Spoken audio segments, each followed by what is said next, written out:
Hi everyone, it's Michelle from Country Morning Creations, and I am here with my flip through for May. I cannot believe it is already May. I only have 2 weeks left of school as a teacher, and then summer camp starts. No rest for the wicked or weary.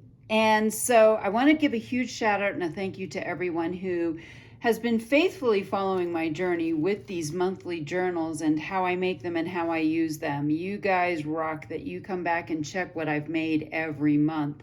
I'm going to set this aside and let's take a look at this. So this time I went really simple on the inside of this journal, but really kind of probably went a little overboard on the outside. I am really obsessed right now with this crackle paste. It's by Ranger, and so I knew I had to use that on the cover.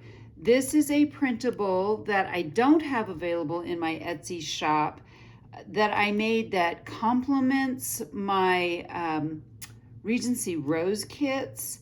This is a more neutral version, and if you would be interested in me actually making a more neutral version of that, so it would be more these cream bases instead of the blue bases, put a comment down below. I am thinking about it, and I may have a little bit of time between school and camp to get something like that done. As you can tell, this is what's called a torn journal. So the edges of all the papers have been torn, as well as the cover has been torn. On the cover, I will start at the top. I have put some lace over the top as a tab, hooked a Tim Holtz bulb pin, a Tim Holtz wish. This is a key, but I don't think it's Tim Holtz, and this is literally out of my beautiful scrap bucket that I have. And I also did, not only did I do the crackle paste, but then I went back over it with some paint, some watered down paint, and some distress ink as well. Then up here, I had some scrap sari silk, and I sewed that down and then added a button on top of that. This is a Tim Holtz die cut, and I think it's also a Tim Holtz embosser. So I embossed some extra manila folder and then inked that up. Underneath of this, I think you can barely see it, but I do have some really lightweight tulle that is pink. And then I used, again, this is a Tim Holtz die cut also, and cut this out of a scrap piece of the blue version of this. Well, actually not this particular one, but from the Regency Rose. I've been using the Regency Rose kit for these 6 months, the first half of this month. This was some coffee dyed paper that got a little bit too dark, and I decided to stamp it up with a Sam Pool stamp. There we go. Some days that's hard. I sewed this on and then glued that over the top of it, and again, a little Tim Holtz mini paper clip. There we go. So that is what I did the cover. It's a 5-hole pamphlet stitch. And then, as you can see, it is just the torn edges. Now, this is my May monthly cover page. I follow Planning Janny on Patreon, and she comes out with a new journaling kit every month, and this is the May one. Isn't that spectacular? And I happen to have another scrap of sari silk that went perfectly with this. I've never used sari silk in a collage before, or ribbon. I traditionally use things like washi tapes or stuff like that. So this time I actually used that, and so this is that's my May cover page. So this is what a lot of the inside will look like, and when I go through my April one, you'll see what I mean.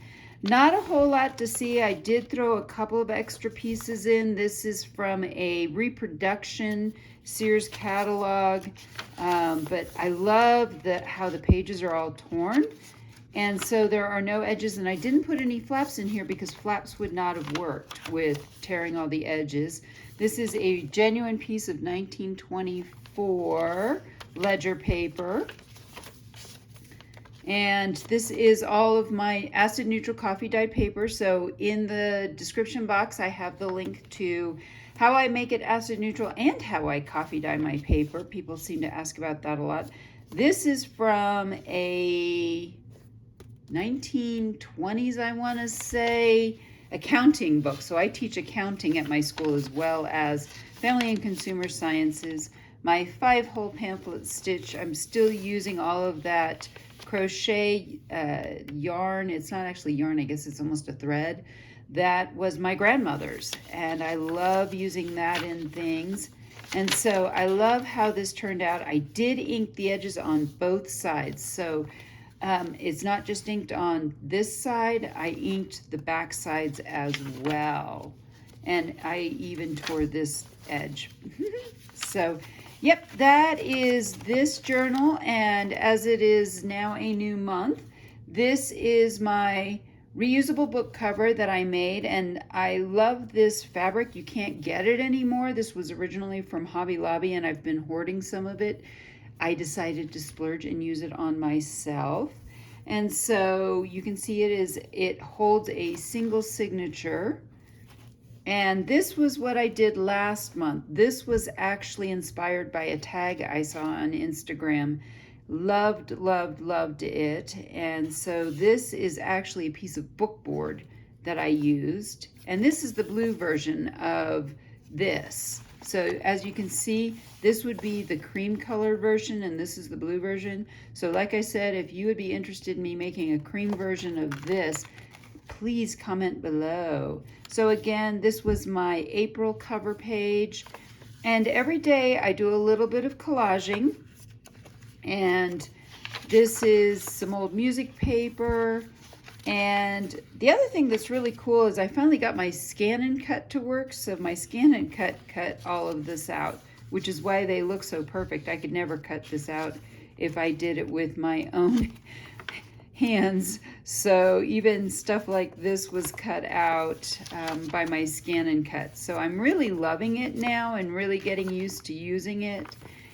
And so, oh, the other thing I did was normally I pick a color ink for the whole month, but I think, I don't know, here, I started using, this is that Ferris wheel press, the rose color out of the Fashion District set.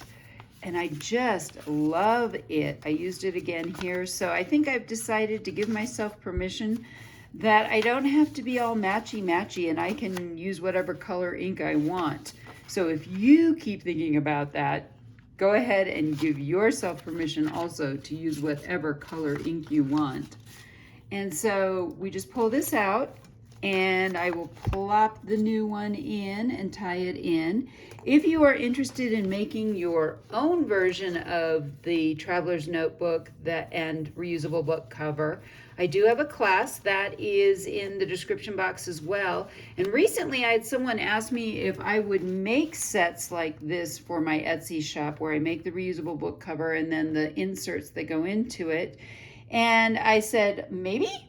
And so if you would also be interested in purchasing ready-made covers as well as the journal insets, maybe a set of 3 inserts, a set of 6 inserts, I don't know. I am open to suggestions, so I would love to hear your thoughts on that as well. So I hope you've enjoyed this flip through, and I hope I've inspired you to be creative today.